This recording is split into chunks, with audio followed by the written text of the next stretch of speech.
Cricket से जुड़ी तमाम खबरें देखने के लिए सब्सक्राइब कीजिए BA ऑफिशियल चैनल को और दबाएं बेल के बटन को हमारी लेटेस्ट वीडियो सबसे पहले देखें।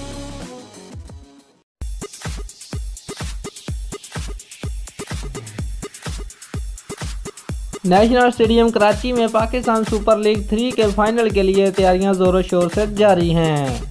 नेशनल स्टेडियम कराची की PSL 3 के फाइनल के इनकाद को यकीनी बनाने के लिए तज़ीन व आराइश का काम शुरू हो गया है।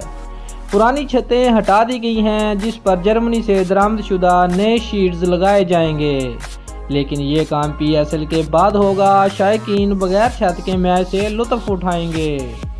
पहले मरहले में ड्रेसिंग रूम, चेयरमैन बॉक्स और मीडिया बॉक्स और कमेंट्री बॉक्स की हालत दुरुस्त की जा रही है।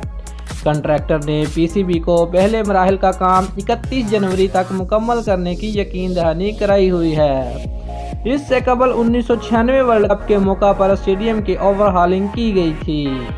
दोस्तों, अगर आपको हमारी वीडियो पसंद आई है तो लाइक और शेयर लाजमी करें और हमारे चैनल को सब्सक्राइब करना मत भूलिए। शुक्रिया।